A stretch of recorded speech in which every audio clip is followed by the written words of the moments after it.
اب ایسا نہیں ہوگا کہ وزیر اعظم عمران خان ہو اور طاقت ساری ملٹری چیف کے پاس ہو۔ تو دوستو یہ میں نہیں کہہ رہا، یہ عمران خان صاحب نے ایک پیغام دیا ہے جنرل عاصم منیر صاحب کو۔ وزیر اعظم ہو ملک کا اور جو اختیارات ہوں وہ سارے کے سارے ملک کے آرمی چیف کے پاس ہوں۔ اب یہ کام دوبارہ نہیں ہوگا، جس کا جو کام ہے وہ وہی کرے گا۔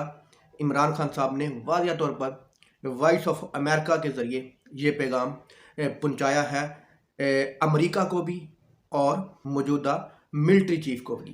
اور عمران خان صاحب نے کہا کہ مجھے یہ ریئلائز ہو گیا ہے کہ آپ کو اس چیز کا احساس ہو گیا ہے کہ ملک میں جنرل باجوہ نے جو رجیم چینج آپریشن کروایا ہے اس میں وہ بری طرح ناکام ہو گیا ہے۔ مجھے پتہ ہے کہ آپ کو اس چیز کا احساس ہو گیا ہے۔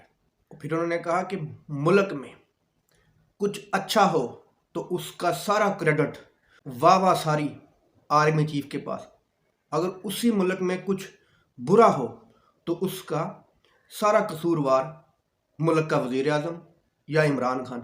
اب ایسا نہیں چلے گا۔ میرا خیال ہے کہ رات عمران خان نے تنقید کی مطلب کہ انتہا کر دی ہے۔ اس طرح کی تنقید میں آج تک جنرل باجوہ صاحب پر نہیں کی جس طرح کہ انہوں نے رات کر دی ہے۔ تو اس سے آگے تنقید میرا خیال ہے کہ ہے ہی نہیں۔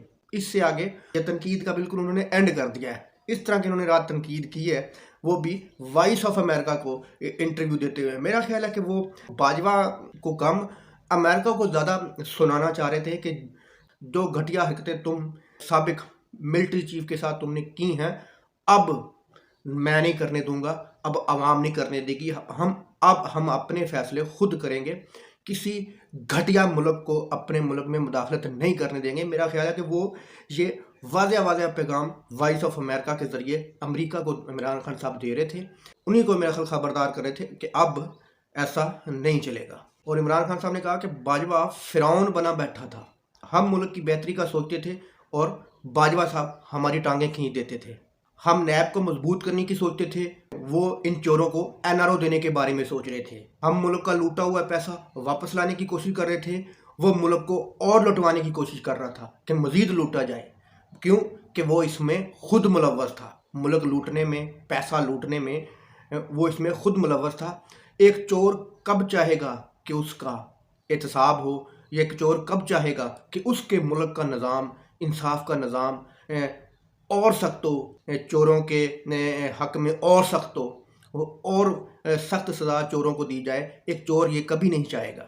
اس لیے باجوہ نے کبھی بھی ہمیں نیب کے قانون میں سختی نہیں کرنے دی، ہمیں کسی قسم کے کوئی بھی انصاف کے اداروں کو مضبوط نہیں کرنے دیا۔ اس کے پیچھے صرف اور صرف باجوہ تھا۔